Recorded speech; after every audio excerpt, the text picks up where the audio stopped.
అలాగూ అలాగూ మనకిచ్చిన రక్షణ బట్టి సంతోషించే భాగ్యాన్ని బట్టి కూడా దేవునికి స్తోత్రములు. इसी तरह हमें जो उद्धार दिया है, उस उद्धार के लिए हम परमेश्वर का धन्यवाद करते हुए ఆయనలో సంతోషిద్దాం. उनमें खुशी मनाते हैं। మరి ఈ దినాన మనం సామెతల గ్రంథాన్ని ధ్యానం చేసుకుందాం. आज के दिन हम नीति वचन को ध्यान करते हैं। మనం చాలా సమయం నుంచి మరి సామెతల గ్రంథాన్ని ధ్యానం చేసుకుంటూ వస్తూ ఉన్నాం. हम बहुत समय से नीति वचन का ध्यान कर रहे हैं। మరి మధ్య కాలంలో మరి సమయం ఇవ్వలేకపోయాం. इस बीच समय में हम आपको वक्त नहीं दे पाए। రెండు మరి 7వ అధ్యాయాన్ని ధ్యానం చేసుకోవాల్సి ఉంది. आइए फिर हम लोग नीति वचन 7वां अध्याय को ध्यान करते हैं। 7వ వచనంలోని విషయాన్ని ఇంతకు ముందు అధ్యాయంలో కూడా చూసాం. 7वां वचन जो हम पहले भी बहुत 7वां अध्याय हमने पहले भी देखा हुआ है। 5వ అధ్యాయంలోను 5वें अध्याय में भी, అలాగే 6వ అధ్యాయంలో కూడా ऐसे 6वें अध्याय में भी ఇక్కడ రాయబడిన విషయాల గురించి ధ్యానం చేసుకుని ఉన్నాం. इधर जो लिखे हुए हैं उन बातों को हमने पहले भी ध्यान किया है। అయితే ఎందుకు పదే పదే చెప్పిన మాటనే రాస్తున్నాడు అంటే, मतलब बार बार लिखी हुई बातों को ही क्यों बार बार लिख रहा है? మనం ఎంతో జాగ్రత్తగా గైకొనాలి అన్న ఉద్దేశంతోనే. हमें बहुत ही ध्यान से उन बातों को हमें अपने मन में रखना है। అందుకే ఇక్కడ ఆ 7వ వచనంలో చెప్తున్నాడు, 7వ అధ్యాయంలో మొదటి వచనంలో చెప్తున్నాడు, आइए देखिए नीति वचन 7वें अध्याय का पहले वचन में कहते हैं, నా కుమారుడా నా మాటలను మనస్సునందుంచుకొనుము అంటున్నాడు. हे मेरे पुत्र मेरी बातों को माना कर। ఆ మనస్సులో ఉంచుకోవాలి ఆయన మాటలు, అందుకే పదే పదే చెప్పబడుతున్నాయి. उनकी बातों को हमें अपने हृदय में रखना चाहिए, इसलिए बार बार इन बातों को लिखा गया है। అలాగే ఆయన మాటల్ని మన హృదయంలో దాచిపెట్టుకోవాలంట, ఆయన ఆజ్ఞల్ని. ऐसे ही उनकी आज्ञाओं को हमें अपने हृदय में रख छोड़ना चाहिए। అలా ఉంచుకోవటం వల్ల కలిగే ఫలితాన్ని కూడా ఇక్కడ చెప్తున్నాడు. ऐसे रखने से उससे मिलने वाले लाभ को बताता है। ఏమంటున్నాడు? क्या कहता है? అలా ఉంచుకోవటం వల్ల 2వ వచనంలో చెప్తున్నాడు, ऐसे रखने से दूसरे वचन में बताते हैं, అంటే ఆయన మాటలు మన మనసులో ఉంచుకోవాలి, उनकी बातों को हमें अपने हृदय में रखना है, మన అలాగే దాచి పెట్టుకోవాలి, हमें अपने मन में छुपा के रखना है, అప్పుడు మనం బ్రతుకుతాము అంటున్నాడు. तभी हम जीवित रहेंगे करके बोल रहे हैं। ఇంకా చూస్తే और देखेंगे तो వాటిని మన హృదయం అనే పలక మీద రాసుకోవాలి అని చెప్తున్నాడు. और कहता है कि हमारे हृदय की जो पट्टियां है उनमें हमें लिख के छोड़ना है। అనగా वैसे ही ఆయన మాటలన్నిటిని కూడా చాలా ధ్యానంగా వినాలని, उनकी बातों को बहुत ही ध्यान से सुनना है, హృదయంలో దాచిపెట్టుకోవాలని, हृदय में छुपा के रखना है, అప్పుడు ఆయన మాటలను మనల్ని బ్రతికిస్తాయి అని చెప్తున్నాడు. तब उनकी बातें हमें जीवित रखेगा करके बता रहे हैं। అయితే అందుకు ఆయన ఉపదేశాన్ని ఆలకించమని కూడా చెప్తున్నాడు. ऐसे ही उनके बताए उपदेशों को भी ध्यान से सुनना है करके लिखा गया है। చూడండి 2వ వచనంలో, इधर देखिए दूसरे वचन में, నీ కనుపాప వలె నా ఉపదేశమును కాపాడిన ఎడల నీవు బ్రతుకుదువు। और मेरी शिक्षा को अपनी आंख की पुतली जान। और मेरी आज्ञा को मान, इससे तू जीवित रहेगा, और मेरी शिक्षा को अपनी आंख की पुतली जान। ఇక్కడ ఏమంటున్నాడంటే, నీ కనుపాప వలె నా ఉపదేశాన్ని కాపాడుకోవాలి నువ్వు। वो कहता है कि अपनी आंखों की पुतली के समान मेरे वचनों को संभाल के रख। మనం ఈ దినాల్లో దేన్ని కాపాడుకోవడానికి ప్రయాసపడతాం? हम आजकल इस समयों में, इन दिनों में हम किस चीज को बचा के रखने की सोचते हैं, छुपाने की सोचते हैं? దేన్ని కాపాడుకోవాలనుకుంటాం? किस चीज को बचाने की सोचते हैं? ఆరోగ్యాన్ని చాలా జాగ్రత్తగా కాపాడాలనుకుంటాం। अपनी तबीयत को बहुत ही ध्यान रखने के लिए सोचते हैं। అలాగే డబ్బుని చాలా జాగ్రత్తగా దాచిపెట్టుకోవాలనుకుంటాం। ऐसे ही पैसों को भी बहुत छुपा के बचा के रखने की सोचते हैं। అలాగే విలువైన వస్తువులు కూడా చాలా జాగ్రత్తగా దాచిపెట్టుకోవాలనుకుంటాం। ऐसे ही कीमती वस्तुएं जो भी हैं उनको भी छुपाने के लिए सोचते हैं। అయితే ఇక్కడ దేనిని మనం జాగ్రత్తగా దాచిపెట్టుకోవాలట? फिर हमें किन चीजों को बहुत ही ध्यान से छुपा के रखना चाहिए? మనం అనుకునే దేని గురించి కూడా ఇక్కడ చెప్పబడలేదు। हमारा करके इसमें यहाँ पे कुछ नहीं बताया गया। మనం ఏదైతే అనుకుంటున్నామో हम जो भी सोच रहे हैं దాని గురించి చెప్పబడలేదు। उसके बारे में नहीं बताया गया। ఆయన ఉపదేశాన్ని, उनके उपदेशों को, అంటే మనం వింటున్న ప్రతి ఉపదేశమును, जैसे हम जो भी वचन सुनते हैं उन सभी उपदेशों को మనం లైవ్ ద్వారా వాక్యం వింటున్నాం. हम लाइव के द्वारा वचन सुन रहे हैं। అలాగే చర్చికి వెళ్ళి మందిరాల్లో దేవుని వాక్యాన్ని వింటాం. ऐसे ही चर्च जाके परमेश्वर के वचन को सुनते हैं। అలాగే యూట్యూబ్ లో కూడా దేవుని వాక్యాలు వింటాం. ऐसे ही यूट्यूब में भी परमेश्वर के वचन को सुनते हैं। అలాగే బైబిల్ ద్వారా చదివి విని గ్రహిస్తూ ఉంటాం. ऐसे ही बाइबल के द्वारा पढ़ के सुन के उनको स्मरण ध्यान रखते हैं। అయితే ఆ ఉపదేశాన్ని ఎలా కాపాడుకోవాలంటున్నాడు? फिर हमें उस उद्देश्य को कैसे बचा के रखना, छुपा के रखना कहता है। బంగారాన్ని కాపాడుకున్నట్టు కాపాడుకోండి అనలా. सोने को जैसे बचाते हैं ऐसे बचाने के लिए नहीं बोल रहा। విలువైన వస్తువులు ఎలా కాపాడుకుంటారో అలా కాపాడుకోండి అనలేదు. कीमती वस्तुओं को जैसे छुपाते हैं ऐसे छुपाने के लिए नहीं बोल रहा। ఎలా కాపాడుకోవాలి? कैसे छुपाना है? నీ ఆరోగ్యాన్ని ఎంతో జాగ్రత్తగా కాపాడుకుంటావే అలా కాపాడుకో అంటలేదు. अपनी तबीयत को किस तरह बचा के रखता है ऐसे नहीं बोल रहा है। ఎలా కాపాడుకోవాలి అంటున్నాడు అంటే कैसे बचाना है करके बोल रहे हैं। మన కనుపాపను ఎంత జాగ్రత్తగా కాపాడుకుంటాం. जैसे हम अपने आँख की पुतली को बचा के रखते हैं ऐसे बचा के रखना है। కనుపాపను ఎంత జాగ్రత్తగా కాపాడుకుంటాం? अपनी आँख की पुतली को कितना हम बचा के रखते हैं। ఏదైనా మన కన్ను మీదకి రాబోతుంది అన్నప్పుడు कुछ भी अगर हमारी आंख में गिरने जा रहा है सोचते हैं तो వెంటనే మన చేయిని అడ్డం పెట్టుకుంటాం. तुरंत हम अपनी आंख को बंद कर लेते हैं। చేతిని అడ్డం పెట్టుకుంటాం. अपने हाथ को सामने रख लेते हैं। అంటే కంటికి తగలకుండా చేతికి తగిలినా పర్వాలేదు. मतलब आंख को ना लगे हाथ में लग जाए कोई बात नहीं। అంటే ఎంత జాగ్రత్తగా కన్ను ఎంత ముఖ్యమైనదిగా ఎంచుతున్నామో ఆలోచన చేయండి. तो देखिए हम अपने आंख को कितना महत्वपूर्ण करके सोच रहे हैं। యేసుక్రీస్తు ప్రభుల వారు కూడా यीशु मसीह ने भी కన్ను చాలా శ్రేష్టమైనది మన దేహంలో అని చెప్పాడు. हमारे शरीर में सबसे इम्पोर्टेंट और सबसे महत्वपूर्ण चीज है आंख करके बोला है। అది కనుక మంచిగా ఉంటే దేహం అంతా కూడా చాలా జాగ్రత్తగా ఉంటది అన్నాడు. अगर आंख सही रहेगा तो हमारा पूरा शरीर सही रहेगा करके बताया। కాబట్టి మనకు అన్నిటికంటే విలువైనది ఏంటి ఇప్పుడు? अभी हमारे लिए सबसे ज्यादा इम्पोर्टेंट महत्वपूर्ण चीज क्या है? శరీరము ప్రకారంగా చూస్తే शरीर की तौर पे देखेंगे तो కన్ను చాలా అవసరమైనది, అన్నిటికంటే ముఖ్యమైనది. आंख सबसे ज्यादा महत्वपूर्ण है। అలాగే ఈ కన్ను పాపను కాపాడుకున్నట్లుగా నా ఉపదేశాన్ని కాపాడుకో. ऐसे ही बताया गया है जिस तरह अपने आंख की पुतली को बचा के रखता है इसी तरह मेरे उपदेशों को भी बचा के रख। ఎవరైనా కానీ ఆయన ఉపదేశాన్ని అంత జాగ్రత్తగా కాపాడుకుంటారా? कोई भी उनके उपदेशों को इतने ध्यान से बचा के रखता है? ఈ రోజు వింటాము, आज सुनेंगे, అది కూడా జాగ్రత్తగా వింటాం లేకపోతే లేదు. वो भी सुनेंगे तो सुनेंगे नहीं तो नहीं सुनेंगे। వినాలి కదా అని వింటాం, सुनना ही तो है करके सुनते हैं, రాసుకోవాలి కదా అని రాసుకుంటాం, लिखना ही तो है करके लिखते हैं। ఆ తర్వాత కొంచెం ప్రార్థన చేయండి విన్న వాక్యం ప్రకారం అంటే उसके बाद बोलेंगे कि प्रार्थना कीजिए, आपने जो वचन सुना है उसके अनुसार प्रार्थना कीजिए बोले तो ఆ చెప్పబడిన వాక్యం ఒక్కట కూడా ఉండదు ప్రార్థనలో. वो बताए हुए वचन का कुछ भी नहीं होता उस प्रार्थना में। సరే ఒకవేళ చేసినా अगर आपने प्रार्थना किया भी तो రేపు గనక నిన్న ఏం విన్నాము అంటే దాని గురించి చెప్పలేం. अगर कल हमने क्या सुना था करके बोलेंगे तो कोई नहीं बता पाएगा। లేక ఎందుకోసం సందేశం చెప్పబడుతుంది అన్న జ్ఞానం కూడా లేకుండా వింటాం. और किस लिए वचन बताया जा रहा है करके भी सुनते हैं, అన్న జ్ఞానం లేకుండా ఉంటాం. उसका ज्ञान भी नहीं है करके रहते हैं। అంటే మనం జాగ్రత్తగా ఉపదేశాన్ని వినమొకటి, हमारा पहला है कि हम लोग ध्यान से वचन नहीं सुनते हैं। అలాగ విన్నదాన్ని జాగ్రత్తగా మైండ్ లో గుర్తు పెట్టుకోవాలన్న ఆలోచన చెయ్యం.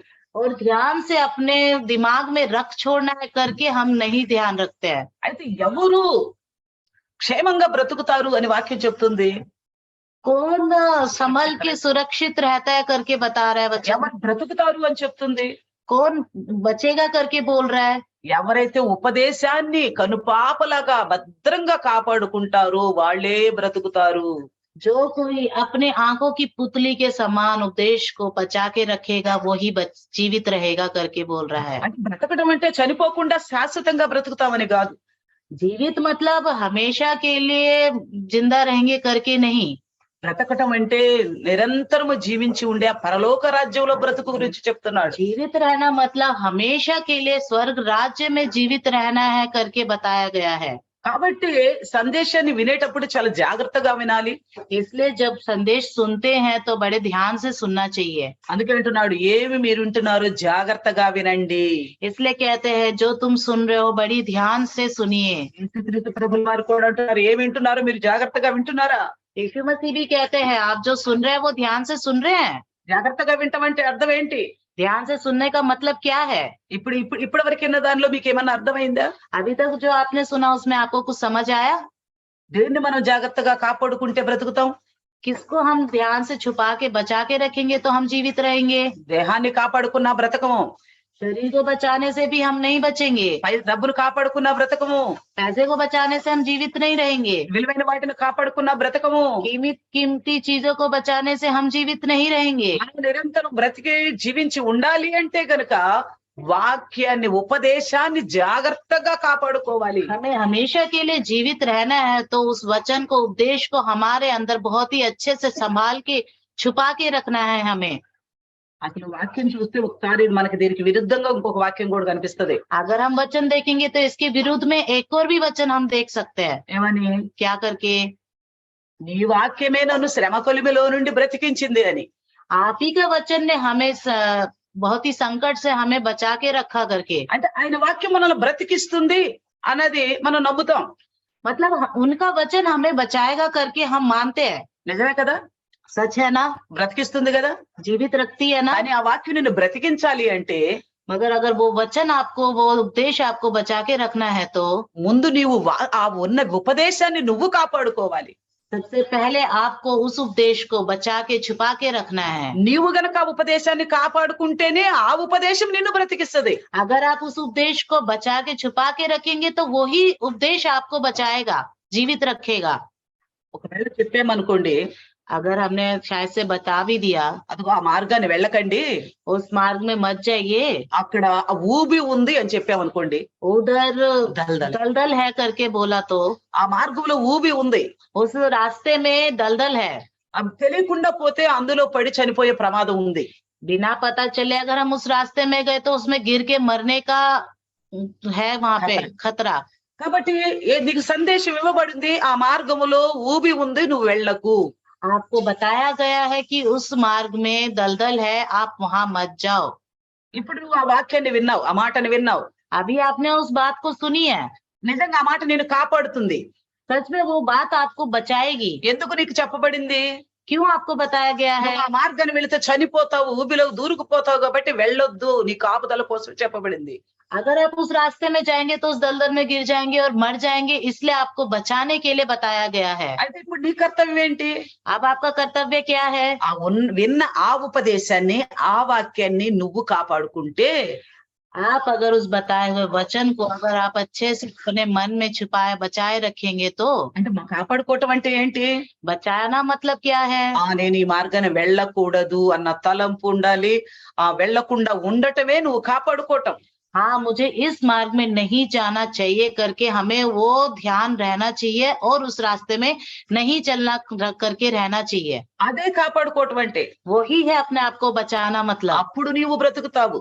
तब आप बचेंगे। ఇప్పుడు ఒకళ్ళు ఎవరో నీకు చెప్పారు వెళ్ళొద్దని, अभी आपको किसी ने बताया कि उधर मत जाओ, వాళ్ళు చెప్పినంత మాత్రాన నువ్వు బ్రతుకుతావా? ఆ మార్గాన్ని వెళ్ళి కూడా? वो उस रास्ते में जाके भी आप बच जाएंगे क्या? सुनने के बावजूद भी। కానీ ఎప్పుడు బ్రతుకుతావు? मगर कब बचेंगे? ఆ విన్న మాటని నువ్వు కాపాడుకుంటే, హృదయంలో గుర్తుంచుకుంటే, భద్రం చేసుకుంటే బ్రతుకుతావు.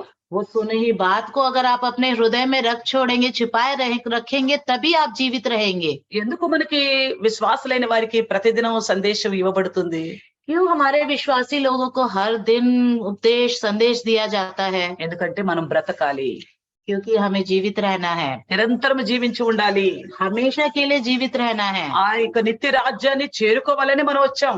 हमें उस नित्य राज्य में जाने के लिए ही हम आए हैं। అయితే దీన్ని మనము కాపాడుకోవాలా, हमें उसे बचा के रखना ఆ है, ఉపదేశాన్ని కాపాడుకోవాలి. हमें उस उपदेश को संभाल के रखना ఆ है। పరలోక రాజ్యానికి చేరాలి అంటే ఎలా ప్రవర్తించాలో మనకు నేర్పబడుతున్న ఆ ఉపదేశాన్ని మనం కాపాడుకోవాలి. हमें किस तरह स्वर्ग राज्य में जाना है, हम उस वचन को सुन के हमें अपने अंदर बचा के छुपा के रखना है। అందుకే అంటున్నాడు, నీ వేళ్ల మీద కట్టుకోవాలి, నీ హృదయం అనే పలక మీద కూడా రాసుకోవాలి వాటి. इसलिए क्या वचन कहता है कि तुझे अपनी उंगलियों के पट्टियों में भी लिखना है और अपने हृदय के पट्टियों में भी लिखना है। కాబట్టి చాలా జాగ్రత్తగా ఉపదేశం వింటున్న ప్రతి ఒక్కరము ఆ ఉపదేశాన్ని కాపాడుకునే బద్దులమై ఉండాలి. इसलिए बोला गया है कि जो तुम्हें वचन बताया गया, उपदेश बताया गया, उसे बहुत ही ध्यान से अपने अंदर बचा के छुपाए रखना है। అలాగ గనక మనం దేవుని ఉపదేశాన్ని గనక జాగ్రత్తగా కాపాడుకోగలిగితే ऐसे ही हम उस उपदेशों को बड़े ही ध्यान से बचा के रखेंगे तो ప్రతి విధమైన పాపము నుండి మనం తప్పించబడతాం. हर किसी पाप से हम अब बचाए छुटकारा पाएंगे। ప్రతి విధమైన పాపం నుండి. हर कोई पाप से, లేకపోతే ఏమవుతుంది? नहीं तो क्या होगा? మనం తెలిసి కూడా అబద్ధం ఆడొద్దని తెలిసి కూడా అబద్ధం ఆడతాం. पता चलने के बाद भी हमें झूठ नहीं बोलना चाहिए, फिर भी हम झूठ बोलते हैं। ఓ దొంగతనం చేయకూడదని తెలిసి కూడా దొంగతనం చేస్తాం. चोरियां नहीं करना पता है, फिर भी चोरियां करते हैं। నింద వేయకూడదని తెలిసి కూడా నింద వేస్తాం. किसी के ऊपर ब्लेम डालना, किसी को दोषी ठहराना बहुत पता है नहीं करना चाहिए, फिर भी हम दोषी ठहराते हैं किसी को। అలా కాకుండా ఉండాలి అంటే अगर ऐसा नहीं होना तो మనం విన్న ఉపదేశాన్ని జాగ్రత్తగా కాపాడుకోవాలి. हमने जो वचन सुना है उस उपदेश को हमें बहुत ही ध्यान से बचा के रखना है। అందుకే వాక్యం ఎంతో విలువైనది. इसलिए वचन बहुत ही महत्वपूर्ण है। అందుకే వాక్యం మనతో నిత్యం మాట్లాడుతూ ఉంటది. इसलिए वचन हमेशा हमसे बात करता रहता है। అందుకే ఇక్కడ వాక్యం కూడా ఏమి చెప్పబడిందో చూడండి. పట్టుదల విశ్వాసికి అవసరం అని చెప్తుంది. इसलिए वचन यहाँ पे बताया गया है कि జిద్దు మీరే जिद में रहना बहुत जरूरी है మనం वचन के చాలా लिए। విషయాల్లో పట్టుదల కలిగి ఉంటాం. हम किसी भी बहुत सी चीजों में जिद्दीपन रखते हैं, కానీ విశ్వాసులుగా జీవించాలి, పరిశుద్ధంగా జీవించాలన్న విషయంలో పట్టుదల లేకుండా ఉంటాం. मगर विश्वास में बन के रहना है उस जिद में हम नहीं रहते हैं। నేను ఇక దేవునికి ఎక్కువ సమయం ఇవ్వాలి అన్న పట్టుదల మనం కలిగి ఉండాలి. हमें और परमेश्वर में टाइम देना है, मसीह में टाइम देना है करके उस जिद में रहना है। ఎక్కువ బైబిల్ చదవాలన్న పట్టుదల కావాలి. और बहुत ज्यादा बाइबल पढ़ना है करके उस जिद में रहना है। అలాగే నేను సంఘానికి నియమంగా వెళ్ళాలన్న పట్టుదల కావాలి. हमें टाइम पे चर्च जाना चाहिए, प्रेयर में जाना चाहिए करके वो जिद रहना है। అలాగా పాపము నా ద్వారా జరగకుండా ఉండాలి అన్న పట్టుదల కూడా కావాలి. और पाप मेरे द्वारा नहीं होना चाहिए करके भी वो जिद भी हमारे अंदर रहना चाहिए। అలా పట్టుదల లేకుండా ఉన్నాం అనుకో अगर उस जिद के बगैर रहेंगे तो ప్రతిది కూడా మన ద్వారానే జరుపుకుంటూ పోతది. ప్రతి పాప మన ద్వారానే జరుపుకుంటూ పోతది. हर चीज हमारे द्वारा ही जाता रहेगा, हर पाप हमारे द्वारा ही होता हुआ जाएगा, ఎందుకంటే పట్టుదల లేదు. क्योंकि जिद्दीपन नहीं है। కాపాడుకునే ఉపదేశాన్ని కాపాడుకోవాలన్న శ్రద్ధ మనకు లేదు. उस उद्देश्य को संभाल के रखना करके हमारे अंदर नहीं है। కాబట్టి ఇక్కడ వాక్యం సెలవిస్తుంది ఏంటంటే देखिए यहाँ वचन क्या कहता है, మనము పట్టుదల కలిగి విశ్వాస జీవితాన్ని కాపాడుకోవాలి. हमें जिद्दी रह के अपने विश्वास को बचा के रखना है। అందుకోసం మనం ఏం చేయాలా? హృదయములో వాక్యాన్ని ధరించుకోవాలంటుంది. इसलिए क्या कहता है कि उस वचन को हमारे अंदर धारण कर देना है। మరో అధ్యాయం సామెతల గ్రంథం 21వ వచనంలో ఈ మాటను మనం చూస్తాం. ऐसे ही नीति वचन 21 में हम देखते हैं, छठवां अध्याय 21 में देखते हैं, నువ్వు హృదయములో ధరించుకోవాలి. अपने हृदय में गांठ बांधे रखना है। అలాగే 4వ అధ్యాయము 4వ వచనంలో కూడా చూస్తే ऐसे ही चौथा अध्याय 4थे वचन में देखेंगे तो ఏమంటున్నాడు? నీ హృదయమును పట్టుదలతో నా మాటలను పట్టుకొననిమ్ము అంటున్నాడు. मेरे वचन को लगा रख रहे, तू मेरी आज्ञा का पालन कर। అంటే మనలో పట్టుదల కావాలి. ఆయన వాక్యాన్ని నెరవేర్చాలి అన్న పట్టుదల కావాలి.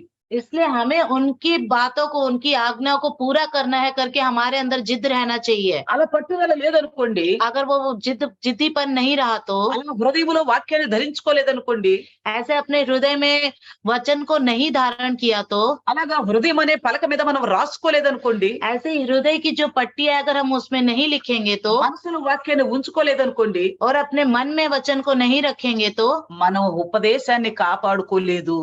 हम उस वचन को नहीं बचा पाए। మన ఉపదేశాన్ని కాపాడుకోలేకపోతే ఆ వాక్యం మనల్ని బ్రతికించలేదు. अगर हम उस उपदेश को नहीं बचा पाए तो वो वचन हमारे लिए काम नहीं करेगा। మనం వాక్యాన్ని మన హృదయంలో దాచుకోకుండా हम अगर वचन को अपने हृदय में नहीं रखेंगे तो, మన హృదయంలో ఉంచుకొని కాపాడుకోకుండా अपने हृदय में रख के नहीं बचाएंगे तो, ప్రభా నీ వాక్యమే నన్ను బ్రతికిస్తుందయ్యా అంటే ఎలా సాధ్యం అవుతుంది? प्रभु आपका वचन ही हमें संभाल के रखेगा करके बोलेंगे तो कैसे? వాక్యం ఎందుకు చెప్పబడింది? वचन क्यों बताया गया है? పాపం నుండి పక్కకు తొలగిపోవాలి. आपको पाप से अलग होना है। నీలో ఉన్న ప్రతి విధమైన విధేయతను నేను దూరంగా తొలగిపోవాలి. आपके अंदर जो भी चीजें हैं उन सब चीजों से आपको बिल्कुल पूरी तरह से दूर होना है। అది నీకు చెప్పబడింది, वो आपको बताया गया है, దాన్ని నువ్వు కాపాడుకోవాలి. उसको आपको बचाना है। అప్పుడే దేవుని చిత్తాన్ని నెరవేర్చగలుగుతావు. तभी परमेश्वर की जो बातें हैं उसको पूरा कर पाएंगे। అప్పుడే నువ్వు నిరంతరము జీవించగలుగుతావు.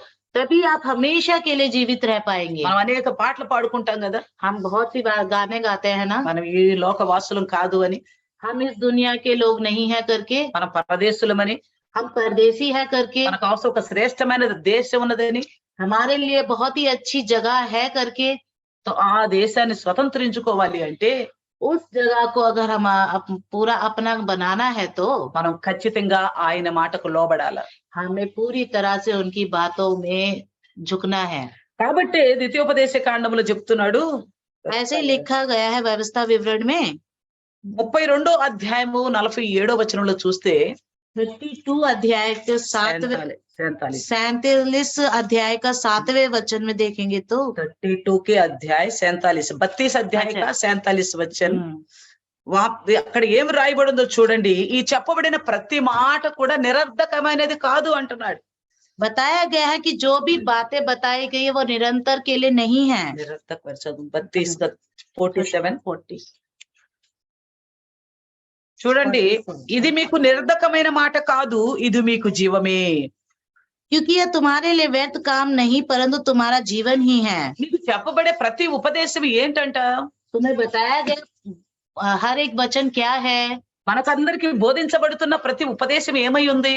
हम सबको बताया गया वचन क्या है, నిరర్ధకమైనది కాదు. व्यर्थ नहीं है। చాలా మందికి ఒక ఉపదేశం అందించబడింది అనుకోండి, बहुत से लोगों को वो वचन बताया गया है అంటే तो, ఏదో ఒక సందేశం ఇవ్వబడింది, कोई भी संदेश उनको सुनाया गया है तो దాని ప్రకారంగా చెయ్యరు. उसके अनुसार नहीं करते हैं, వాళ్ళు ఇష్టం వచ్చినట్టు చేస్తారు. अपनी मर्जी का करते हैं।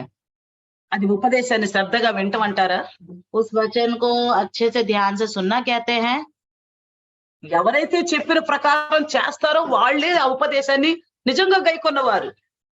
जो कोई उस वचन के अनुसार चलता है वो ही सच में उस वचन को अपने हृदय में रख रहा है करके।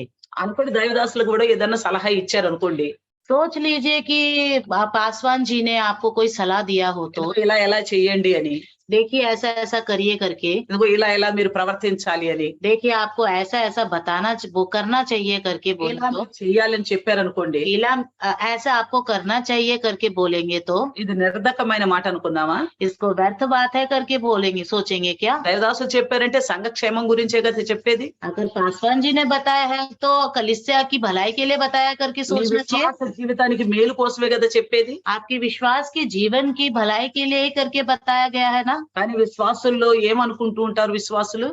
विश्वासी लोग क्या सोचते हैं, ఇది నిరర్ధకమైన మాట, ये व्यर्थ बातें हैं। పాస్టర్ గారికి తెలియదు, अरे पास्टर जी को नहीं ఆయన पता, అట్టే చెబుతాడు. अरे वो ऐसे ही बोलते हैं। ఇదిగో భక్త గారు మనం ఎట్ట చేద్దాం, नहीं, वो बोल रहे वो नहीं, हम अपनी मर्जी का करते हैं, ऐसे करते हैं।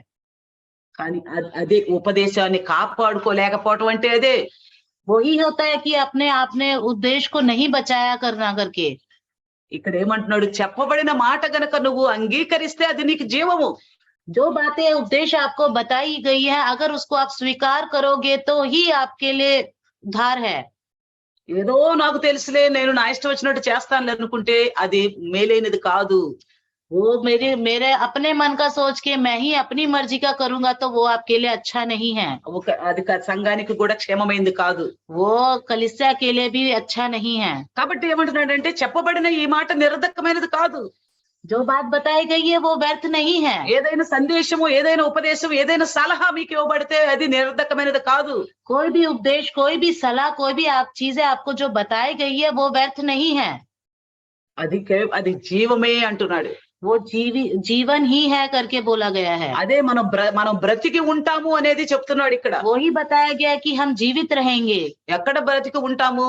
कैसे जीवित रहेंगे, ఎక్కడ कहाँ जीवित रहेंगे। ఇజ్రాయేలులకైతేనేమో వాళ్ళకు అనుగ్రహిస్తానన్న కానాను దేశం విషయమే చెప్తున్నాడు. इजरायली लोगों को उनको तो दिया गया कानान देश के बारे में बोला गया। కానీ ఆత్మీయ ఇజ్రాయేలుమైన మనకి ఏ దేశం గురించి చెప్తున్నాడు? जो हम आत्मिक इजरायली है तो हमें क्या देश देगा करके మనం बोल ఏ रहा है। దేశాన్ని స్వతంత్రించుకోబోతున్నాం? हम कौन से देश को स्वतंत्र करने के लिए है, మనం ఎక్కడికి వెళ్ళబోతున్నాం? हम कहाँ जाने वाले हैं, అక్కడ మన దీర్ఘాయుష్మంతులుగా ఉంటాం. वहाँ हम हमेशा के लिए जीवित అది रहेंगे। జీవముతో కూడింది. वो जीवन से जुड़ा हुआ है। కాబట్టి ఈ చెప్పబడిన ఉపదేశాన్ని జాగ్రత్తగా కాపాడుకోండి.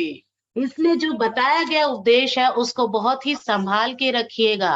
ఎప్పుడు కూడా చెప్పబడిన మాటని దాన్ని దాటి మాత్రం వెళ్ళకండి దయచేసి. कभी भी दास के द्वारा बताए गए बात को हटके मत कीजिए कभी भी। చెప్పబడిన ఉపదేశాన్ని అంగీకరిస్తే అది మీకు మేలు, మాకు మేలు, దేవునికే మహిమకరంగా ఉంటుంది. जो बताई हुई बात है, जो उपदेश है, अगर वो उसके अनुसार चलेंगे तो वो आपके लिए भी अच्छा है, कलीसिया के लिए भी अच्छा है, आपकी जिंदगी के लिए भी अच्छा है। అందుకే ఇక్కడ ఏమంటున్నాడంటే, आइए देखिए इसमें क्या कहते हैं। మనం 7వ అధ్యాయం సామెతల గ్రంథంలో చూస్తే हम नीति वचन 7वीं अध्याय को देखेंगे तो 5వ అధ్యాయ వచనం నుండి 27వ వచనాల వరకు చూస్తే 5वें वचन से 27 वचन तक देखेंगे तो మనము ఎలాగూ చెడు సహవాసం నుండి లేక చెడు వైఖరి నుండి లేక ఆ చెడ్డ తలంపుల నుంచి కాపాడబడతాము అనేది చెబుతున్నాడు. हम कैसे गलत चीजों से, गलत व्यवहारों से कैसे दूर रह सकते हैं करके बताया गया है। అందుకే ఆయన సందేశం మనల్ని రక్షిస్తుంది అనేది కూడా స్పష్టంగా మనతో చెప్తున్నాడు. इसलिए कहते हैं कि उनका जो संदेश है वो भी हमें बचाता है। దేవుని వాక్యమే మనల్ని బ్రతికించేది. उन परमेश्वर का वचन ही हमें बचाता है। మనం 2:16లో చూస్తే సామెతల గ్రంథము 2:16లో చూస్తే नीति वचन 2 और 16 में देखेंगे तो ఇక్కడ మనం మామూలుగా 7వ అధ్యాయాన్ని గనక మనం పూర్తిగా ధ్యానం చేస్తే अगर हम ध्यान से 7वें अध्याय को देखेंगे तो అక్కడ వ్యభిచారం అనే దాని గురించి రాయబడి ఉంది. वहां पे व्यभिचार के बारे में लिखा गया है। మనకు అందించబడిన సందేశం అది ఏదైనప్పటికీ మనం దాన్ని ధ్యానంగా వినాలి, స్వీకరించాలి, అట్టి పాపం నుండి బయటికి రావాలి. हमें जो वचन बताया गया है हमें उसे ध्यान से सुनना है, उन वचनों के द्वारा अपने आप को बाहर लाना है। అయితే ఇక్కడ వ్యభిచారం గురించి రాయబడి ఉంది. देखिए यहाँ पे व्यभिचार के बारे में लिखा गया है। ఆయన చెప్పబడిన సందేశం గనక మనం వింటే ఆ వ్యభిచారం అనే ఆ జార స్త్రీ నుండి, అలాంటి పురుషుల నుండి, చెడు సహవాసం నుండి మనం బయటికి రాగలుగుతాం. अगर हम उन वचनों को ध्यान से सुनेंगे तो वो जो हमें धोखा देने वाली चीजें, हमें उस व्यभिचार से हमें दूर भगाएगा। కాబట్టి దేవుని వాక్యానికి లోబడి ఉండాలి. అది జార స్త్రీ విషయమైనా సరే, ఇంకా ఏ విధమైన పాపము గురించి చెప్పబడ్డా గానీ దాని నుండి మనం దూరంగా ఉండాలి. अगर हम वचनों को ध्यान से सुनेंगे तो जो स्त्री हमें बहकाने वाली है उन सब चीजों से हम दूर हो पाएंगे। ఇక్కడ ఏం చెప్తున్నాడో చూడండి. इधर क्या बोलता है देखिए, ఇక్కడ వ్యభిచారం అనేది ఒక భయంకరమైన పాపమైనప్పటికీ यहाँ पे व्यभिचार बहुत ही बड़ा पाप है करके बताया गया है।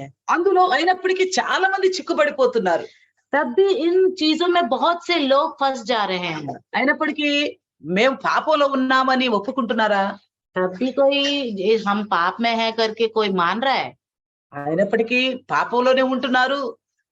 దేవునికి ఇచ్చే వాటిని దేవునికి ఇస్తూ ఉన్నారు. तब भी पाप में भी रह रहे हैं, परमेश्वर को देने वाली चीजों में भी दे रहे हैं। ఆ పాత నిబంధన కాలంలో అయితే బలులు అర్పిస్తూ వచ్చారు. पुराने नियम में तो बलियां भी दे रहे थे। అది ఇప్పటి కాలంలో చూస్తే అర్పణలు కూడా దేవునికి అంగీకరిస్తున్నారు. अभी के समय में देखेंगे तो अर्पण जो देना है परमेश्वर को वो भी दे रहे हैं। అయితే కొంతమంది అయితే ఇంత భయంకరమైన వ్యభిచారం అనే భయంకరమైన పాపంలో ఉండి కూడా మంచి విశ్వాసులమని వాళ్ళు ప్రకటించుకోవాలని కూడా ప్రయాసపడుతూ ఉంటారు. आज के समय में लोग बहुत ही भयानक स्थिति में रहते हुए, व्यभिचार स्थिति में रहते हुए भी अपने आप को बहुत ही अच्छा विश्वासी करके दिखा रहे हैं। అంతేకాకుండా దుష్టులైన కొందరు ఏం చేస్తున్నారు తెలుసా? ऐसा ही नहीं, जो दुष्ट लोग है, गलत लोग है, क्या कर रहे हैं पता है? మత నిష్ట అనేది చాలా గట్టిగా కలిగి ఉంటున్నారు.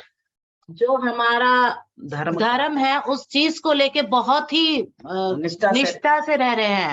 ఎలాగూ कैसे? క్రైస్తవులే ईसाई लोग ही हैं।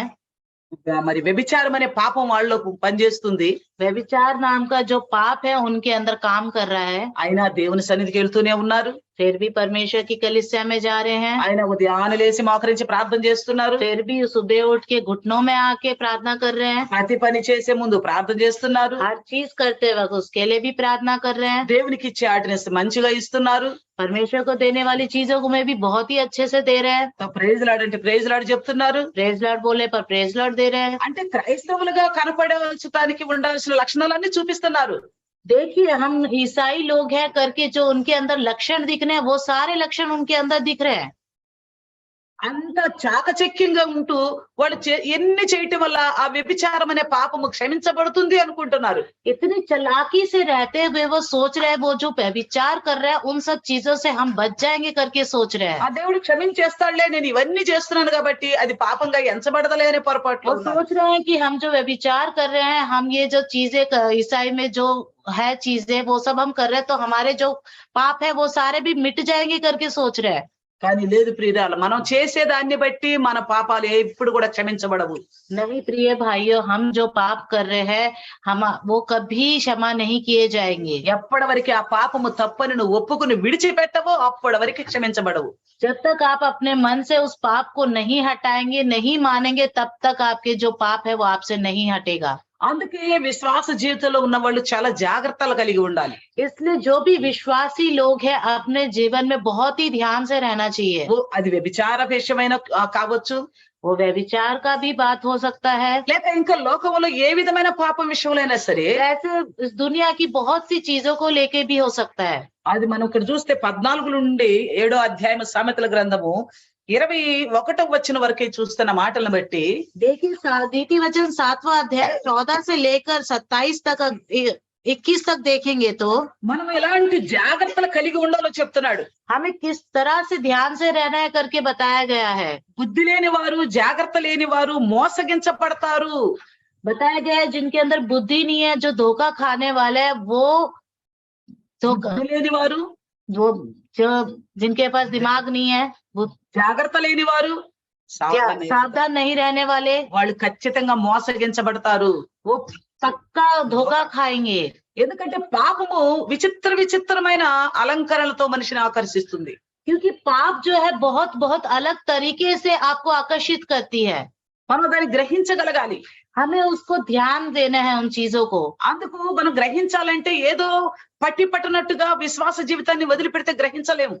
हम उन चीजों को ध्यान रख के ना रखते हुए रहेंगे तो हम विश्वासी जीवन में आगे नहीं बढ़ पाएंगे। మనం విశ్వాసులం కాబట్టి ప్రతిదీ చాలా జాగ్రత్త కలిగి ఉండాలి. हम विश्वासी हैं तो हमें हर चीज में बहुत ध्यान देना चाहिए। మీరు కొత్త నిబంధన గ్రంథంలో చూస్తే अगर आप नए नियम में देखेंगे तो ప్రభువైన యేసుక్రీస్తు ద్వారాను, प्रभु यीशु मसीह के द्वारा, అలాగే పత్రికలు రాసిన భక్తుల ద్వారాను, ऐसे ही पत्रिका लिखे हुए जो द्वारा जो भक्त लोग हैं, ప్రతిసారి కూడా జాగ్రత్త అనే విషయం చాలా సార్లు కనిపిస్తుంది. हर समय ध्यान रखिए, सावधान रहिए करके लिखा गया है। ఎందుకంటే పాపము విచిత్రమైన వేషాలతో మన దగ్గరకు వస్తూ ఉంటది. क्योंकि पाप जो है अलग अलग भेष में हमारे सामने आती रहती हैं। మనం దాన్ని చేస్తున్నప్పుడు ఇది పాపము అని కూడా మనకు అనిపించదు. क्योंकि जब हम वो कर रहे होते हैं वो पाप, तब हमें लगता नहीं है कि ये पाप है। కానీ దాని ప్రతిఫలము మనం పొందుతామే దేవుని నుండి. ఆ క్రోధాన్ని అప్పుడు మనకు అర్థమవుతుంది, అయ్యో నేను ఈ పాపం చేశానా అని. तो तब हमें उसका प्रतिफल मिलता है, तब हमें पता चलता है कि हाँ हमने वो पाप किया था करके। కాబట్టి విశ్వాసంలో ఉన్నవారు, इसलिए विश्वास में जो रहते हैं, ప్రభులో నమ్మకం ఉంచిన వారు, जो प्रभु में विश्वास रखते हैं, ఎవరైతే నిరంతరము జీవించి ఉండాలి దేవుని రాజ్యంలో అనుకుంటున్నారో, जो कोई हमेशा के लिए जीवित रहना चाहता है स्वर्ग राज्य में, ఆయన ఉపదేశాన్ని కనుపాపలాగా కాపాడుకోవాలి. उनके उपदेशों को अपने आंख की पुतली के समान बचा के रखना है, హృదయంలో ధరించుకోవాలి, अपने हृदय में धारण करना है, మనసులో దాచిపెట్టుకోవాలి, मन में छुपाना है, భద్రం చేసుకోవాలి. बहुत ही ध्यान से रखना है। అలా జాగ్రత్తగా ఉంటే గనుక अगर ध्यान से रहेंगे तो పాపం ఎన్ని వేషాలతో మన దగ్గరకు వచ్చినా గానీ మనం ఇట్టే పసిగట్టగలుగుతాం. पाप अगर कितने भी भेष में आए तो हम ऐसे ही पहचान लेंगे, వెంటనే గుర్తించగలుగుతాం. तुरंत जान लेंगे। ఇది చేసినట్లయితే నేను పాపినవుతాను కదా, अगर मैंने ऐसा किया तो मैं पापी हो जाऊंगा ना, కాబట్టి నేను ఇది చేయకూడదు, इसलिए मुझे ये नहीं करना ఇలా चाहिए, ఆలోచించకూడదు, ऐसा सोचना नहीं चाहिए, ఇలాంటి కార్యాలు దరి చేరకూడదు. ऐसे कामों में आगे नहीं जाना चाहिए। ఇలాగ మనం జాగ్రత్త పడగలుగుతాం. इस तरह से हम अपने आप को बचा पाएंगे। కాబట్టి ఒకటేమో మనం పాపంలో ఉండి ఏదో మత కార్యాలు, మత నిష్ట, క్రైస్తవ నిష్టతో జీవించటం వల్ల మన పాపము పోదు. अगर हम पाप में रहते हुए भी ईसाई में रह रहे हैं और धर्म के रूप में ईसाई लोग बन के रह रहे हैं तो पाप नहीं जाएगा। ఎప్పటి వరకైతే మన పాపాన్ని ఒప్పుకోమో, విడిచిపెట్టమో. जब तक हम अपने पापों को मानेंगे नहीं, छोड़ेंगे नहीं। రెండవది మనం పాపంలో పడకుండా ఉండాలి అంటే, दूसरा, अगर हमें पाप में नहीं रहना है, गिरे बिना रहना है तो మనం జాగ్రత్తగా ఉండాలి. हमें बहुत ही ध्यान से रहना है, బుద్ధిహీనులుగా ఉండకూడదు. बुद्धिहीन बन के नहीं रहना, ఎందుకంటే పాపం విచిత్రమైన వేషాలతో మనల్ని మోసం చేయాలని చూస్తా ఉంటది. क्योंकि पाप जो है कि हमें बहुत ही अलग अलग भेष में हमें धोखा देने का काम करती है। కాబట్టి పాపాన్ని పసిగట్టాలంటే మనం జాగ్రత్త కలిగి ఉండాలి. अगर हमें पाप को पहचानना है तो हमें बहुत ध्यान से रहना है, ఎందుకంటే ఆయన మాట నిరర్ధకమైనది కాదు, क्योंकि उनकी जो बात है व्यर्थ नहीं है, అది జీవముతో కూడింది. वो जीवन से जिंदगी जुड़ा हुआ है, జీవముతో కూడింది. वो जीवन से जुड़ा हुआ है। ఏ జీవము? वो जीवन, ఏ జీవముతో ఏ జీవం అని చెప్దాం? कौन सा जीवन करके हम बताएं? మనం జీవించుకున్న ఈ కాలాన్న, जो हम जीवित है इस काल में, లేక మనం నిరంతరం జీవించబోయే ఆ రాజ్యాన్ని గురించి చెప్దాం. नहीं तो हम जिंदगी भर जिंदा रहने वाला उस स्वर्ग राज्य के बारे में, అంటే పరలోకములో నిరంతరం జీవించి ఉండే ఆ జీవము గురించి దేవుడు మనతో మాట్లాడుతున్నాడు. मतलब स्वर्ग राज्य में जो रहने वाला, हमेशा जीवित रहने वाला उस स्वर्ग राज्य के बारे में। ఒకవేళ మనం జాగ్రత్త కలిగి లేకపోతే, अगर हम अपने आप को संभालेंगे नहीं तो, అది వ్యభిచార విషయమైనా, वो अगर व्यभिचार की बात हो, లేక లోకంలో ఇంక ఏ పాపంతో కూడిన విషయమైనా, नहीं तो इस दुनिया की जो भी पाप से जुड़ी हुई पाप हो, మనం ఎలా అయిపోతామంటే, हम क्या हो जाएंगे? 22వ వచనం 7వ అధ్యాయంలో అన్నట్లుగా, नीति वचन 7वां अध्याय का 27वें वचन में 22 वचन में देखेंगे तो, వెంటనే పశువు వదకు పోవునట్లు పరులచే చిక్కిన వాడు సంకెళ్లలోకి పోనట్లు అంటున్నాడు. जैसे भेड़ी पहने हुए कोई मूड़ ताड़ना पाने को जाता है। అంటే మనం జాగ్రత్త లేని కారణం చేత, अगर हम ध्यान नहीं देंगे तो, మనము బుద్ధి కలిగి ఇది పాపమేమో అన్న గుర్తింపు లేకుండా కనుక జీవిస్తే, अगर हम अपनी बुद्धि से अगर ये पाप नहीं है करके सोचेंगे तो, అంటే బుద్ధి కలిగి ఆ పాపాన్ని గనక గుర్తించలేకపోతే, अगर बुद्धि से हम उस पाप को नहीं ध्यान पहचानेंगे तो, ఒక వదవటానికి ఎలా పశువు తలొంచుకుని వెళ్తుందో అలాగ సంఖ్యలలో పాపంలో చిక్కుకోవటానికి మనం పోయినట్లు అని చెప్తున్నాడు. जैसे एक पशु बलि होने के लिए जा रहा होता है, ऐसे ही हम पाप में फंस के अपने आप को बलि के लिए ले जा रहे हैं करके होता है। కాబట్టి ఎంత జాగ్రత్తగా ఉండాలో చూడండి. इसलिए देखिए हमें कितने ध्यान से रहना चाहिए। తనకు ప్రాణహానికరమైనదని ఎరుగక, उसके प्राण के लिए बहुत ही संकट है ना जानते हुए, ఉరి వద్దకు పక్షి పోయినట్లుగా పోతామంట. जैसे पक्षी अपने बलि के फंदे में फंसने के लिए जाता है, అలా వెళ్ళిపోతామట. ऐसे हम चले जाएंगे। అంబడి అంటాడు చూడండి, వాడి గుండెలు 23వ వచనం మనం చదువుతున్నాం. और 23 वचन हम पढ़ रहे हैं, వాని గుండెను అంబులు చీల్చు వరకు వాడు దాని వెంటనే పోవును, దాని వెంటే పోతా ఉంటాడు. जवान का कलेजा तीर से बैधा जाएगा। అంటే ఏమంటున్నాడు ఇక్కడ? मतलब क्या कह रहे हैं? జాగ్రత్తగా లేకపోతే, अगर हम अब ध्यान से नहीं रहेंगे तो, చాలా జాగ్రత్తగా ఉంటాం, हमें बहुत सी चीजों में हम ध्यान रखते हैं बहुत, కానీ ఆ జీవరాజ్యంలో ప్రవేశించాలన్న దాని విషయంలో జాగ్రత్తగా ఉండం. मगर उस स्वर्ग राज्य अनंत जीवन में जाने के लिए हम उस चीज में अपने आप को संभालते नहीं है। మనం అలా లేకపోయిన కారణం చేత अगर हम ऐसे नहीं रहेंगे तो ఎలా ఉంటదంటే మన పరిస్థితి, हमारी स्थिति कैसी हो మన जाएगी? పాపాన్ని గుర్తించలేం. हम पाप को नहीं पहचान पाएंगे। పాపం విచిత్రమైన వేషాలు వేస్తుంటే మనం గమనించలేకపోతున్నాం. उस पाप का अलग अलग भेष से बन के आएगा तो हम उसको भी नहीं पहचान पाएंगे। వదకు ఒక పశువు పోయినట్లుగా పోతున్నాం, बलि के लिए एक पशु जैसे जाता है हम वैसे जाएंगे। పరుల చేతుల్లో చిక్కుకునేవాడిగా చిక్కుకుపోతున్నాం. एक शिकारी के हाथ में जैसे पक्षी फंस जाता है, ऐसे फंस जाएंगे। ప్రాణం హాని అని కూడా గుర్తించలేకపోతున్నాం. हमारे प्राण के लिए बहुत ही बड़ा हानि है करके हम पहचान नहीं पाएंगे। అలా గుర్తించకపోవటం వల్ల ऐसे अगर हम नहीं पहचान पाएंगे तो అదేమంటున్నాడు, వాని గుండెను అంబు చీల్చు వరకు దాని వెంటే పోతున్నాడు. उसके कलेजे को तीर से जैसा लेता ही चले जाएगा। అంటే ఎప్పటి వరకు ఆ పాపము యొక్క ఫలితము మన మీదకి ఆ శిక్ష వచ్చేదేకు కూడా మనం అర్థం కాకుండా పాపంలోనే కొట్టుకుపోతున్నాం. मतलब उस पाप का जो शिक्षा जब तक हमें मिलता नहीं है तब तक हम वो पाप है करके पहचान नहीं पाएंगे। కాబట్టి అలా ఉండకూడదని హెచ్చరిక. इसलिए बताया गया है हमें ऐसे नहीं रहना करके हमें सावधान करा जा रहा है। కాబట్టి ఈ హెచ్చరిక విషయాలను ఎప్పుడు కూడా మర్చిపోవద్దు. इसलिए जो सावधानी की बातें हैं जो है कभी नहीं भूलनी चाहिए। అలా హెచ్చరికను మర్చిపోతే अगर इस तरह की सावधानी की बातों को भूल गए तो ఇక్కడ వ్యభిచారంలో పడిపోయిన వారి విషయం గురించి మాట్లాడుతూ इधर व्यभिचार के विषय में जो लोग गिर गए हैं उनके बारे में सोचते हुए మాట్లాడుతూ बातें करते हुए 6వ అధ్యాయము 26వ వచనం నుండి 29 వరకు ఏమంటున్నాడంటే, 6वां अध्याय 26 నుండి 26 से 29 వరకు 29 तक ఏమంటున్నాడంటే, क्या बोल रहे हैं? అట్టి వాడికంట రొట్టె తునక మాత్రమే మిగిలియుండును. ऐसे लोगों के लिए बस रोटी का एक टुकड़ा रह जाएगा करके बोल रहे हैं। అలాగే ప్రాణం అంట వేటాడబడుతుందంట. और जो प्राण है उसका जो शिकारी उसका शिकार कर रहा है। అలాగంటున్నాడు. ఇంకేమంటున్నాడు చూడండి, నిప్పుల మీద నడిచినట్లు అని చెప్తున్నాడు. और क्या बोल रहे हैं? राख अंगारे से अंगारे के ऊपर चलने जैसा होगा करके बोल रहे हैं। అలాగే అంటున్నాడు, నాశనం వైపు పోతున్నాడు. और देखिए नाश होने के लिए जा रहा है। ఇలాంటి వాడు శిక్షను తప్పించుకొనడు. ऐसा लोग शिक्षा से दूर, ऐसा लोग शिक्षा से हटे नहीं हटेगा। ఎవరు ఇక్కడ కేవలం వేశ్య సాంగత్యుల గురించి మాత్రమే అనుకోకండి. यहाँ पे ये मत सोचिए खाली वेश्या लोग के साथ ही होगा। వాళ్ళ వెంట వెళ్లే వాళ్ళ గురించి అని మాత్రం ఆలోచించేయబాకండి. उनके साथ जाने वालों के लिए करके मत सोचिए। దేవునికి వ్యతిరేకమైనది ప్రతిది కూడా వ్యభిచారంతో సమానమే.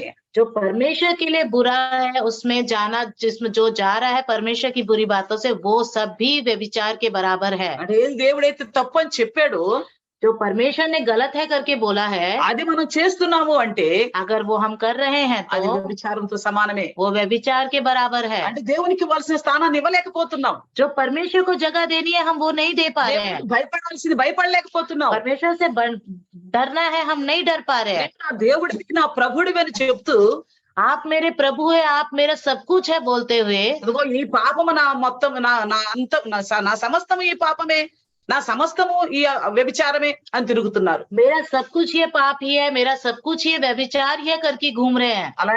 అలాంటి పాపం వ్యభిచారంతో కూడింది కదా. ऐसा पाप क्या व्यभिचार से जुड़ा हुआ नहीं है? కాబట్టి దేవునికి వ్యతిరేకంగా మనం నడవకూడదు. इसलिए हमें परमेश्वर की बातों से अलग नहीं चलना चाहिए। అలా వెళ్ళినట్లయితే ఈ లోకంలో కూడా మనకు దరిద్రత మనల్ని వెంటాడుతుంది. अगर ऐसा चलने से हमारे पीछे सारी दरिद्रता हमारे साथ रहेगी। అలాగే మన ప్రాణం కూడా ఉరివడినట్టుగా ఉంటుంది. और हमारा प्राण का भी शिकारी की तरह, शिकार का पीछा करने की तरह बन जाएगा। అలాగే మనం నాశనం వైపు వెళ్లే వారంగా ఉంటాం. ऐसे ही हम नाश होने की तरफ जा रहे हैं करके होगा। అలాగే దేవుని నుండి వచ్చే శిక్షను తప్పించుకోలేము. परमेश्वर की तरफ से आने वाली शिक्षा को हम उससे दूर नहीं हो पाएंगे। అందుకే ఇక్కడ ఏమని చెప్తున్నాడంటే 24వ వచనంలో, इसलिए क्या कह रहे हैं 24 वचन में, నా కుమారుడా నా చెవియొగ్గి నా నోటి మాట ఆలకించు. हे मेरे पुत्रों मेरी सुनो और मेरी बातों पर मन लगाओ। ఆయన మాటలు చెవియొగ్గి జాగ్రత్తగా ఆలకించాలా. उनकी बातों को अपने कानों से बड़े ही ध्यान से सुनना चाहिए। ఆ ఉపదేశాన్ని కాపాడుకోవాల కనుపాపలాగా. उस उपदेश को बहुत ही संभाल के रखना है अपने मन में। ఏదైతే విన్నామో దాని నుండి నేను ఎప్పుడు తొలగిపోకూడదని పట్టుదల కావాలి. जो हमने सुना है उससे हमें नहीं हटना चाहिए करके अपने अंदर जिद्दीपन रखनी चाहिए हमें। అది మనసులో గట్టిగా ఉంచుకొని తీరాలి. वो अपने मन में पूरी तरह से हमें बना के रखना चाहिए। ఇక్కడ 26వ వచనంలో ఏమంటున్నాడు తెలుసా? इधर 26 वचन में क्या लिखा गया पता అది है? గాయపరచి పడద్రోసిన వారు అనేకులు, అది చంపిన వారు లెక్కలేనంత మంది అంటున్నాడు. उसकी घात किए वो की एक बड़ी संख्या होगी। ఇక్కడ ఏమంటున్నాడు? ఇక్కడ क्या कह रहे हैं? ఇక్కడ జార స్త్రీ వైపు వెళ్ళిన వాడి పరిస్థితి గురించి చెప్తున్నాడు. यहाँ पे गलत स्त्री की तरफ जाना करके बोल रहे हैं। అలాంటి జార స్త్రీ వైపు వెళ్ళిన వారి పరిస్థితి, ऐसी स्त्री के मार्ग की पास जाने वाली की स्थिति, వాళ్ళకి ఏమో జరుగుతుందట, उनका क्या होगा? ఏం జరుగుతుందంటే అంటే అలాగ వెళ్ళిన వాళ్ళు ఎలా ఉన్నారంటే అది గాయపరిచి పడద్రోసిన వారు అనేకులున్నారంట. ऐसे घाव बन के उसकी तरफ जाने वाले बहुत से लोग हैं। అంటే ఈ పాపంలో పడిపోవటం వల్ల బాధలు పడ్డవాళ్ళు, నాశనమైన వాళ్ళు చాలా మంది ఉన్నారు. ऐसे पाप में गिर के बहुत से लोग नाश होने वाले, घाव खाने वाले लोग बहुत है। లెక్కకు మించిందన్నట్లుగా చెప్తున్నాడు. संख्या से बढ़कर है करके बोल रहे हैं। మనం సమూయేలు గ్రంథంలో చూస్తే हम समूएल की ग्रंथ में देखेंगे तो మనం ఇక్కడ ఏం చూస్తా రాజుల గ్రంథంలో కూడా చూస్తే మనకు కనిపిస్తది. अगर हम राजा के पुस्तक में देखेंगे तो ఇక్కడ సౌలుకి వేల కొలది అని లెక్కలు చెప్తున్నాడు. దావీదుకి 10,000 కొలది అని లెక్క ఉంటుంది మనకి. इसमें बोल रहे हैं कि शाऊल को 1000 करके और दाऊद को 10,000 करके लिखा गया है। అంటే వాళ్ళు అంతమందిని హతమార్చారు. అందుకని వాళ్ళకి మరి జయ జయకారాలు అనేది చేయటం జరుగుతుంది. मतलब उन लोगों ने इतने लोगों को मारा है तो उनके लिए जय जयकार बोला गया है। అయితే ఇక్కడ వ్యభిచారం వలన చంపబడిన వారి గురించి, నశించిపోయిన వారి గురించి यहाँ पे लिखा जो बताया गया है व्यभिचार के द्वारा गिरे हुए लोगों को, जो घाव के द्वारा गिर गए हैं उन लोगों की जो संख्या है లెక్కకు మించినది. गिनती से बढ़कर है करके बताया అంటే गया है। పాపంతో నశించే వారు లెక్క చాలా ఎక్కువగా ఉంది. जो पाप में जो नाश हो गया उनकी संख्या बहुत ज्यादा है करके बताई गई है। కాబట్టి పాపం వైపు వెళ్ళవద్దు. इसलिए पाप की तरफ मत जाइए। సామెతల గ్రంథం 2:18 అంటాడు, जो नीति वचन 2:18 में कहते हैं ఆ పాపం వైపే వెళ్లే మార్గం మృత్యువును ప్రేతల వద్దకు పోతుందంట. वो जो पाप है मृत्यु की ढलान की तरफ और गडारे के मारे हुए के बीच पहुंचाती है। అలాగా 5వ అధ్యాయం 5వ వచనంలో చూస్తే ऐसे ही 5वां अध्याय 5वें वचन में देखेंगे అది तो మృత్యువును పాతాళానికి దారి తీస్తుందట. वो कहता है कि उसके पांव मृत्यु की ओर बढ़ते हैं और उसके पग अधोलोक तक पहुंचते हैं। కాబట్టి చాలా జాగ్రత్తగా ఉండాలి. इसलिए बहुत ही ध्यान से रहना है। దేవునికి వ్యతిరేకమైన ఏ పాపము కూడా మనం చేయకూడదు. परमेश्वर के विरुद्ध हमें कोई भी पाप नहीं करना चाहिए। అలాగే వ్యభిచారం అనే పాపము హేయమైన పాపము దేవుని దృష్టికి దాని నుండి తొలగిపోవాలి. ऐसे व्यभिचार वाले पाप और जो भी पाप है इस दुनिया के, हमें उन सब चीज पापों से दूर होना चाहिए। ఇంకొక మాట ఆఖరిగా ఏమంటున్నాడో తెలుసా? एक और बात, आखिरी बात क्या कहता है पता है? మొదటి తిమోతి పత్రిక 5వ అధ్యాయం 6వ వచనంలో చూస్తే, पहला तिमोथी पत्री का 5వ అధ్యాయం 5वां अध्याय 6వ వచనం చూస్తే, 6वां वचन देखेंगे तो సుఖ భోగాలతో ప్రవర్తించినది బ్రతికి కూడా చచ్చినదే. 5 पढ़ते हैं। 6వ వచనం 6వ వచనం చూస్తే 6वां अध्याय देखेंगे। తిమోతి సుఖ భోగాలతో ప్రవర్తించినది బ్రతికి కూడా చచ్చినదే. अगर सुख से जिएंगे तो वो भी जीवित रह के भी मरने के बराबर है। అంటే ఏంటి? దేవునికి విరుద్ధముగా, దేవునికి వ్యతిరేకంగా సుఖాన్ని గనక ఆశిస్తే, अगर परमेश्वर के विरुद्ध में अगर सुख भोग का आशा रखेंगे तो యథార్థంగా బ్రతికితే విలాస జీవితం జీవించలేం. परमेश्वर के वचनों के द्वारा खराई जैसा से। खराई से चलेंगे तो విలాస జీవితం జీవించలేం. सुख भोग का हम नहीं जी पाएंगे। అందుకే ఏం చేస్తాము? उसके लिए हम क्या करेंगे? విలాసంగా బ్రతకాలని అన్యాయంగా సంపాదిస్తాం. हमें सुख भोग जीना है करके हम गलत अन्याय। से अन्याय से पैसे कमाएंगे। అది ఆ బ్రతికి ఉండి కూడా చచ్చినట్లే అంటున్నాడు. ऐसा जीवन जीना भी मरने के बराबर है करके बताया गया అంటే है। దేవుని బిడ్డలుగా దేవుని కట్టడలకు లోబడకుండా జీవించే జీవితం జీవించి కూడా చచ్చినట్టే. परमेश्वर के वचन के द्वारा बताई हुई बातों पे अगर हम नहीं जी रहे तो जीवित रह के भी मरने के बराबर है करके बताया गया है। అందుకే పత్రికల్లో ఏమంటున్నాడు? इसलिए पत्रिकाओं में क्या बताया गया है? ఏమంటున్నాడు? నువ్వు బ్రతికి ఉండి కూడా చచ్చిన దానితో సమానమే. तू जिंदा रह के भी मरने के बराबर है। కాబట్టి విశ్వాసులమైన మనము ఈ లోకంలో బ్రతికి ఉన్నంత కాలము ఆ పరలోక జీవితంలో కూడా బ్రతికి ఉండాలి అనే నిశ్చయితతో బ్రతుకుదాం. ऐसे बताया गया है कि जो उपदेश तुम्हें बताया है, जिस तरह हम जीवित वचनों के द्वारा जीवित रहते हैं, इसी तरह स्वर्ग राज्य में भी हमें जीवित रहना है करके बताया गया है। కాబట్టి ఇక్కడ సుఖభోగాల గురించి, ఇక్కడ సంతోషాల గురించి పాపం వైపు వెళ్ళకండి. इसलिए यहाँ के सुख के लिए, इस दुनिया के सुख के लिए हमें पाप की तरफ नहीं जाना चाहिए। ఒకవేళ అది మంచి జీవితం అనుకుంటున్నావేమో, शायद से आप वो बहुत अच्छा जीवन है करके सोच रहे होंगे, చాలా సంతోషంగా సుఖంగా ఉన్న జీవితం అనుకుంటున్నావేమో, बहुत ही खुशी का जिंदगी है सोच रहे होंगे, అది చచ్చిన జీవితంతో సమానం. वो मरने के बराबर की जिंदगी है। ఎందుకంటే అనంత రాజ్యాన్ని, నిత్య రాజ్యాన్ని చేరుకోలేని జీవితం. क्योंकि अनंत राज्य स्वर्ग राज्य में ना पहुंचने वाला जिंदगी है वो, అందుకోసం మనం రాలేదు కదా, उसके लिए हम नहीं आए हैं ना। మనం ఎందుకోసం వచ్చాం? हम किस लिए आए हैं? పరలోకములో పరిశుద్ధులుగా నిరంతరం జీవించి ఉండాలని. हमें स्वर्ग राज्य में परिशुद्ध होके वहां रहना है करके आए हैं। కాబట్టి అట్టి రాజ్యం కోసం, అట్టి జీవితం కోసం ఎప్పుడు కూడా ఉపదేశాన్ని కాపాడుకుందాం. इसलिए हमें उस राज्य के लिए, उस उपदेश को बचाने के लिए हमें हमेशा रहना चाहिए। చిన్న ప్రార్థన చేసుకుందాం. आइए छोटा प्रार्थना करते हैं। हिंदीలో చేస్తాం. पवित्र परमेश्वर, धन्यवाद प्रभु जी इस सुंदर समय के लिए प्रभु. हाँ प्रभु, हमें आपके राज्य में आना है प्रभु. आपकी बातें व्यर्थ नहीं है, आपके वचन जीवित न है, जीवन है परमेश्वर. इसलिए संदेश को प्रभु जी हमारी आंखों की पुतल के समान बचा के रखने के लिए, तभी हम जीवित रहेंगे करके बोला प्रभु जी. हर दिन आप वचन के द्वारा बात करते थे प्रभु जी, इन बातों को सावधानी से सुने और उस उपदेश को प्रभु जी बचा के रखे, ताकि हम अनंत जीवन के लिए जीवित रहने पाए प्रभु जी. अगर ऐसा सावधान नहीं रहेंगे तो प्रभु जी, हम वध के लिए पशु कैसा जाती है, जैसा जब तक हम घाव नहीं पाएंगे, पता नहीं चलता, इस तरह जाने वाला है करके प्रभु आपका वचन बताता है. इसलिए प्रभु जी हम बुद्धिहीन ना रहे, सावधान से रहे.